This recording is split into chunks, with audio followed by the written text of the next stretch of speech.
You're busy, you've got a decent practice, but nobody wants to be decent. You want to be great, and you want to have a great practice. So how did the most productive, profitable dentist in the nation balance real life, work, and profits, and somehow make it all seem fun? Well, it comes down to simple, everyday practices. So grab a lunch, join us as we chat with top clinicians and influencers to discover their formula for uncommon success. Are you ready? Then it's time to explore everyday practices. Welcome today to Everyday Practices. This is Chad Johnson here with Regan Robertson. Regan, how you doing today? It's a beautiful day in the neighborhood, Chad. Hey, that's right. So today we have Dr. Tanya DeSanto. And Dr. Tanya, how you doing today? I'm great. Thank you. Great. So Dr. Tanya and I met each other at the American Academy of Cosmetic Dentistry, the AACD, which she serves on the National Board of Directors. And she's also had an article, 3 Steps to Choosing the Right Cosmetic Dentist. And that's been featured in an Amazon best-selling book, A Cup of Coffee with one of the top cosmetic dentists in the United States. So we appreciate you joining us today. And boy, I bet the first time we met was probably around 2012, 2013. And I'm not sure what the location was because the AACD, Dr. Tanya, throws some cool parties. Would you agree? Oh yeah, definitely. I can't believe it's been that long. Wow. I know the time does fly, but yeah, I love, I don't know if it was DC was one of my first ones for the AACD, and I don't know what year that was, or Seattle. Maybe it was Seattle too, but how long have you been in the AACD? Oh my gosh, a long time. You're going to age me now. Well, 10 plus years. Yeah, 20 years probably. Perfect. Maybe more. Now, just so that way the listeners can kind of get to know you a little better, tell us about your dental background, where you're originally from, where you're practicing now, where you went to dental school, all those, stats kind of facts. Oh, well, I grew up my whole life in Chicago, and I did a residency, a general practice residency at Georgetown University for a year, and was going to come back to Chicago. And I actually wound up in Springfield, Illinois, and fast forward, I have been here ever since. So I thoroughly intended to stay in Chicago, where my entire family is from. But, this thing called love gets in the way, and I had to be with my husband, Where is so he? Is he from Springfield? No, he's not. He's from Chicago as well. But that's kind of nice. Yeah, he's a pediatrician. He had a great job opportunity. And interestingly enough, I also had a really good job opportunity. So we thought, well, we'll try it for a year and see what happens. And it's 25 years later. We love it. It's 3 hours south of Chicago. We still get to Chicago all the time. So you and I got to know each other. Oh, go ahead. I was going to say we're huge hockey fans. And so hockey. We're season ticket holders to the Blackhawks. So I wanted to kind of introduce the audience to you. You and I have stayed in touch and stuff like that through the American Academy of Cosmetic Dentistry, and just, even on text and stuff like that. What I wanted to introduce them to you because you and your lady co-practice dentists are killing it. So what's the magic sauce for you guys' practice, if there is such a thing? But I mean, so tell us kind of about your practice and everything like that. We are so unique. We are 4 female doctors, and we're a large group practice. Everybody that works for our practice is female. We're a community-based practice. It works awesome. People question it all the time. Do we have a lot of drama? That's a lot of females. But we love it. It's just, people love it. Patients love it. It's kind of our thing. Our office is purple. Everything's purple. We just really gel well. We're all moms. So what's great about our practice is all of us being female, we actually work, we're always open. We're open 5 days a week. We're on call every weekend. There's always somebody to cover, for your toothache or whatever the situation is. But none of us work full time. So we all share the work week. There'll be 2 of us or 3 of us here on any given day, but not all of us work every day. So fill me in on that magic. How many hours a week are you doing clinical? I work 4 days a week. And 4 8-hour days or 7 or I work 3 full days a week, and Fridays we close at noon. Nice. So Okay. 3.5, I would say. But you know how that works, because sometimes if you want to squeeze people in, you have that Friday afternoon to kind of wiggle with if you need to. Yep. So we've all done that. So there's always somebody on call. We all take a weekend a month and cover call. So tell us about the kind of dentistry that you guys do. We do a lot of cosmetic dentistry. We would love to say we are a full cosmetic practice, but we're a family practice. 3 of us out of 4 of us are married to pediatricians, so we have a lot of kids in our practice. What are the odds to that? 3 out of 4? Yes, I know, it's crazy. So like I said, we gel really well. We have everything in common. Sometimes we think we're just the same person with a different, we drive a different car, but we're all the same person. We think that patients can't even tell us apart sometimes, even though we all 4 look very different. But it's just funny how we joke about that a lot. But we do. We think alike. We treatment plan alike. We have the same visions. It's really a perfect dynamic. And, patients love that, if something happens to them on a Saturday, someone's here to help them. So, and it doesn't have to be that solo person. A lot of practices are solo practices. And I would encourage everybody to look into associates and share that. I would never want to be by myself. I know everybody's different and has different visions of where they see themselves, but I love, the private small group practices. I think we're kind of a large group practice, but just to share that load with somebody makes dentistry more fun. That's awesome. Your culture makes it feel like a small practice, but indeed it's a mid-size / large practice, especially for Springfield, Illinois. It is. The hometown of the Simpsons. That's right. The real Illinois. So, yeah. The real Springfield. It's not Abe Lincoln, though. It's the Simpsons, That's right. Oh, well, him too, yeah. Tanya, you just pulled out a really interesting pearl. You gave me a little aha. I was talking to a young dentist not that long ago, and she is also a mom. And I'm assuming, are you guys all parents? We all are. We all have kids. Okay. The 4 of us, we've got a lot of kids. This is an interesting little hack that I think could be applied. So this woman, she, I'll obviously protect her anonymity, but she is a mother, and she opened up her own practice and was having a really hard time getting the new patients in. And so I said, let's hop on a call. Let's walk through this. And what we discovered really quickly was that she was only open 3 days a week and for limited time. And she said, well, I have to have that. I'm a parent. I have to do, I can't dedicate full time and be open all the time. And these other practices that are open X amount of days a week, they're killing me competition wise. And so it sounds like you guys have found a really unique puzzle solution there because you said you don't work all the days, right? You kind of puzzle piece it together. Right. Yeah, there's always every day. There's either 2 or 3 of us here every day.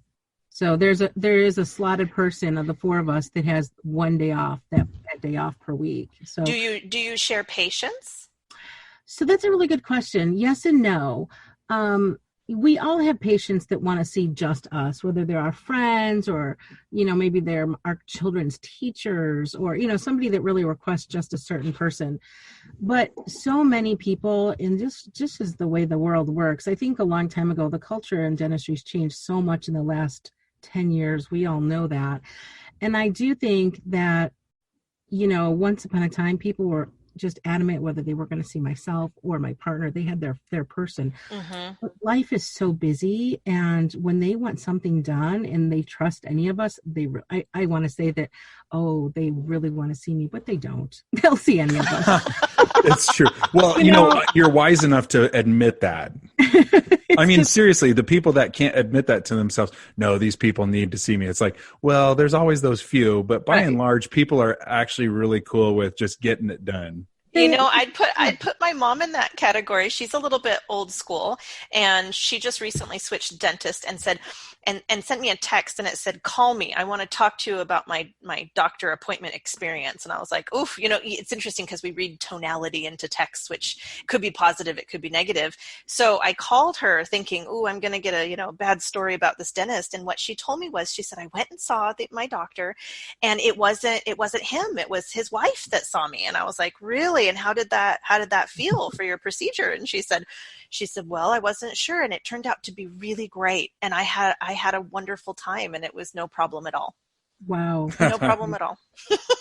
That's really awesome. And I think it is totally a generational thing. And I also think, and there's a lot I can talk about with corporate dentistry. We don't even want to go down that road, but I can tell you this, Springfield is inundated with corporate practices, and a lot of people are just used to that culture where corporate dentistry has a new dentist every 6 months in my town.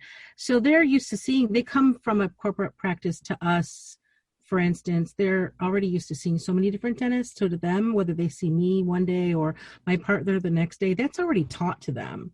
They're already used to that. And But that doesn't seem to matter so much. But as far as our patients that have been patients for decades, they've been around long enough, and they see us collectively. We advertise all four of us at once. Everywhere we put our face and name out there, it's all of us together. Yeah. So we try to put ourselves out as one unit, and I do think patients perceive us as one unit. I really do. And we do a lot for each other. Somebody could prep a crown, and they're taking a vacation and they can't seat the crown, and I'll seat the crown. So over all the years, for hygiene checks or whatever the case may be, they've met all of us anyway. They may have their favorites, but their schedule trumps their favorites. They're going to go when it's convenient, when they have the day off, when they have the time. Because they trust your system. I think so. I really do. I think so. And I think, we have to push our egos out of the side. Sometimes my feelings are a little hurt thinking, I saw her for 15 years and now she's seeing Julie? What? Right. I've been there. I've been there. And then they love Julie more. Oh, really? And they want to see Julie again. Okay, so you have to get past all It's that. like this dating kind of thing where it's like, did you see my ex just give that guy a look or that girl a look? What? Right. They were holding hands with someone else after we've broken up? Yeah, it's so true. So the four of us have a constant communication where, there are things that happen, a patient, like for instance, sent flowers to one of my partners because she loved everything. Okay, well, I didn't get flowers for 10 years. What? Oh, come on, that would Dr. hurt Tanya. my feelings. Yeah. Be honest though. Aren't there the occasional patients where when they have seen you for 10 years and you go, oh, it's Jim again. And then finally Jim switches to one of your partners and you go, all right. Yeah, you get the text at 8:00 at night. Thanks for Jim. You're so welcome. So it is. There's a whole different dynamic with the group practice. I think it's fun. I think it's exciting. I think it should be the way it is for everybody, but I'm biased. It works for me. I mean, to be a mom of 3 kids, I don't know that I could do this solo. I don't know that I'd want to do this solo. And if I was, I don't think I'd be happy. Yeah. So I think all of us just lean on each other for so many things, for motherhood moments, for dentistry moments, for friendship moments, So, we're all in it together pretty much. So I think the town loves it. I think it really fits. It has a niche that, corporate dentistry does us a lot of favors, actually. And a lot of people don't have very good experiences there. So, we reap the benefits of that. And likewise, some people leave our practice because we don't take their insurance and their HMO down the street. They can go there for free cleanings or whatever it is. Right. And, it's really, I've been doing this long enough now, 25 years actually. Those people come back. I am here to tell you, I am living proof. They don't just, some of them come back. They all come back. They come back. Mm-hmm. So, you can't be afraid of that. You can't be fearful of that. You just have to love what you do. And this is a small enough town that, maybe they left your practice, but then they see that you sponsored their kid's baseball team because you have your kid on the same team. Or, maybe my husband's your pediatrician to your kids. I mean, it's a small world, but it gets smaller the longer you live in it. So I think that your character and your morals and your moral compass is set. And I think people find you and they come back to you because their compass sends you back to you. You know what I mean? So. I do. So Tanya, you've done a really awesome job sort of painting the other side of the rainbow. So you've been doing this, this isn't your first trip to the rodeo. You've been at this, 20 years, and you've built this incredible practice, which I'm not a dentist, but let me tell you, everybody listening, I want to be in that practice just from how you describe it. I mean, I got to sit with Dr. Chad, and just having that experience, I see and experience firsthand the love that can be in a dental practice environment. And so how did you get to where you're at today? Everything's a journey, right? And it's not always the cleanest journey. Right. Let me think about that. I guess it depends on how back I want to think about it. I grew up wanting to be a doctor for sure. I never thought about dentistry at all, actually. I'm not one of these people that wanted to be a dentist their whole life. That's not who I was. But not that there's anything wrong with that, guys, because no. That's let me clarify that, right? Hypothetically, that might be my story. Did you say you did not want to be a dentist? Well, I never even thought about it. It was just never even on my radar. I knew I wanted to be a doctor. I was, I went to pre-med. I got accepted to Northwestern Medical School. I was on my way. Wow. And so I got involved in my senior year at DePaul, my undergraduate university in Chicago. a research project, and it was awesome. Actually, there was a big lawsuit in the city of Chicago going on at the time that involved University of Chicago Hospital and the University of Chicago, and it was about a drug given to pregnant women, and this epileptic pregnant women, and it would cause cleft lip and palate abnormalities. And so DePaul was given this big grant to study this with mice. I know that, like, now here we are in 2019, I don't know that we would be doing this kind of research like we did then. It's a different world we're living in now, but at the time it was very involved with mice, and I got involved in this, and my part of the research project was to study the teeth of mice and the cleft palates and the palates of mice. So I didn't know anything about teeth, so I had to fast forward to really learn about teeth, and especially mouse teeth. But anyway, I've never thought about mouse teeth. Mouse cleft palates. Yeah. No. I could tell you anything you want to know. It can be its own podcast, mouse teeth. But stay tuned.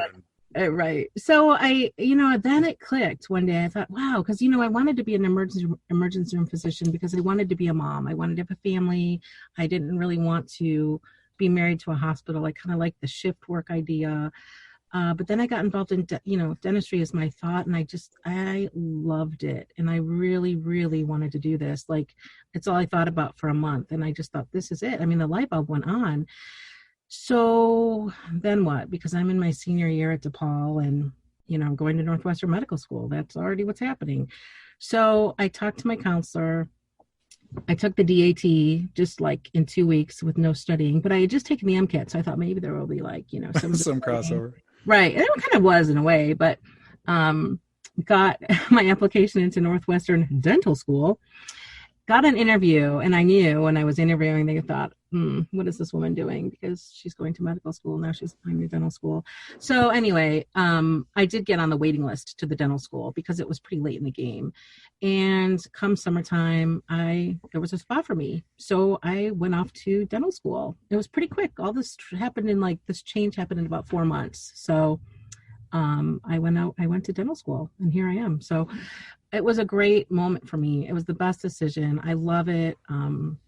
I can't even imagine doing anything else, actually. I spent a lot of my time, hobbies and whatnot, is a potter. I like to do pottery and use wheels and make things. It's my stress relief, and it just fits. I'm just doing the same thing. I'm just doing it with teeth and porcelain. It's, so it fits who I am and what I love and the creativity gene in me. And I can't imagine doing anything else. But I knew I wanted to be a doctor, somewhat with science and things, but it didn't really hit me until I got involved in that research project. And, there's a lot of pressure on kids anyway. I mean, you think about it, I was only 21?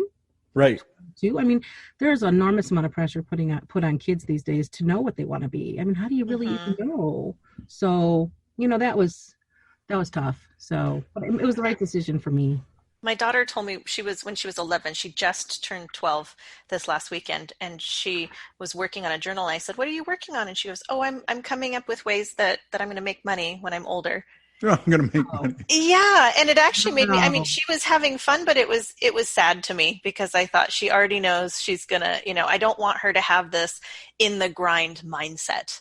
Right. You can channel that the right way though, because, and I hate to be, the capitalist among all the, anti-capitalists these days. But like one cool thing about it that you can channel is the more you help people and the more you are of service to people, the more you're going to make a difference. And therefore you do, like, hopefully get compensated for that. Oh my gosh, Chad, that's a really, really beautiful way of saying similar advice to my dad. My dad gave me different advice, but you just nailed it on the head with regards to contributing. My dad used to say, just focus on the things that you enjoy doing, that bring you joy, that bring others joy, that are fun, and the money will always follow. And he was not wrong. He was not wrong. So that's a really nice way to spin it, Chad. Now you can have your daughter listening to this podcast. Oh, hi, Rye. Hi, Rye. Send me your invoice for whatever you're selling. So, Dr. Tanya, before we hit recording, you were gonna share with us, kind of the philosophy that when people kind of get where they are, when you ask them where people get where they are, that they kind of have a roundabout way of saying, you know, what's really had an impact is these 5 things, or I can't put a finger on it.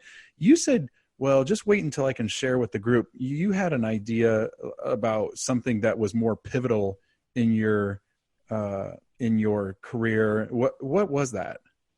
Well, you know, it's funny because that same time frame that I was doing my research at DePaul was 1989 actually. And so that was right before I started Northwestern Dental School in that same year in 89 after graduating DePaul. And at that exact time, this book came out and I was reading it and I loved it. Because, you know, obviously I went through a huge 4-month transformation of going to medical school to dental school and all that happened in a whirlwind. So, you know, and also I'm young and, you know, you have your 20-year-old head on your shoulders, which sure. There's a lot of emotions and crazy things associated with that anyway. So this book came out and I was reading it and I loved it. And I continued to read this book all through dental school, actually, and I'm still reading this book. And it's called Maestro, A Surprising Story About Leading and Listening. And it's by Peter Goldsworthy. One day I would love to meet this man because he changed my life. But anyway, it's this fabulous book. I think every dentist needs to read it. It brings in themes of art in life. And I mean, isn't that what dentistry is anyway? Right. There's so much to this book. There's quotes, there's stories behind it. It's a narrator who tells the story basically. And I know that it's won a lot of awards and they use it in different schools and classrooms. And, you know, it has a lot of purpose for a lot of people, but I love it just because I think it's just this amazing asset to me. But it talks about, you know, just like being inside the symphony when it's going on. You know, it talks about this, you know, Roger Nierenberg, this veteran conductor. He invites people to sit inside his symphony and let the musicians and the conductor solve the problems together.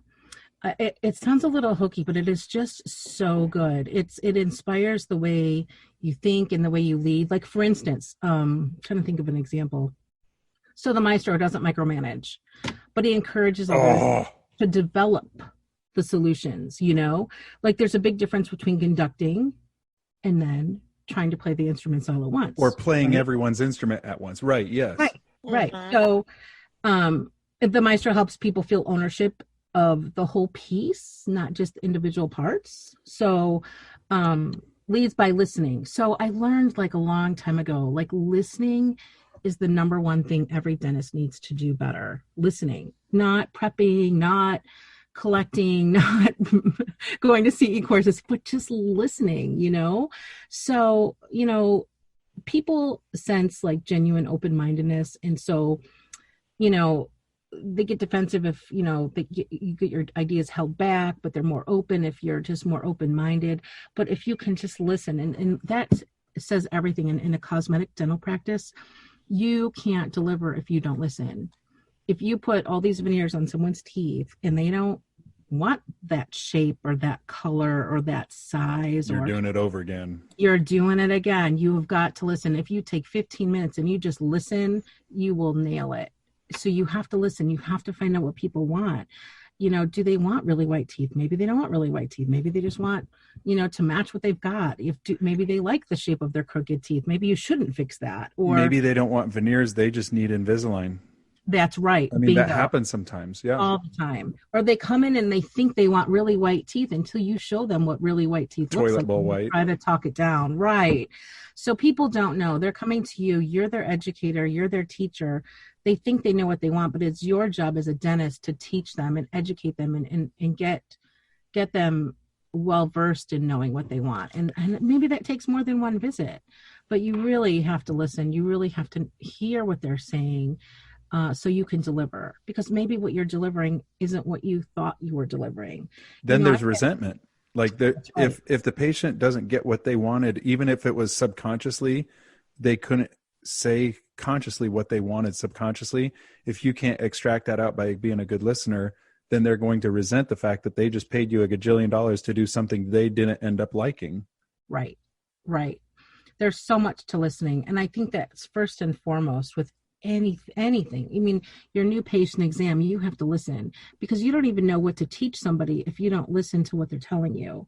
You know, maybe there's something about dentistry they don't understand. Maybe they're, you know, something basic in a hygiene exam. Maybe they don't even know how to floss. You know, there's something that it can be so basic. But when you're in a cosmetic practice, if you want to be successful, you better know what the patient's wanting and what you can deliver so that your outcome is successful. Because if you make that patient happy, then you've made 20 other new referrals coming your way happy too. So, but that book is amazing. There's so many little nuggets and pearls that come out of that book. And, you know, whether, you know, he talks about truly great leaders. So, you know, conductors are striving for obviously perfect harmony, but, you know, you look at CEOs and dentists and just leaders in their jobs, you know, everybody's striving for excellence. And so every one of these people, including myself and you guys too, you have a vision of your organization at its best all the time. So that's where your bar's at every single day. So, you know, you just have to know how to put it together, listen, harmonize, whether it's with your staff or with patients, but you have to listen. Even when it's your staff members, you know, listen to what they're saying, because maybe they're nervous and they don't really want to tell you something. So you only hear like parts of it so you can then ask questions, but you know, you just really can't be so busy that you don't have time to listen. Bring your lunch or take us to the gym again next week to improve your everyday practices. Also, subscribe on iTunes, follow us on social media, and sign up for our email list. Now get out there and win with everyday practices.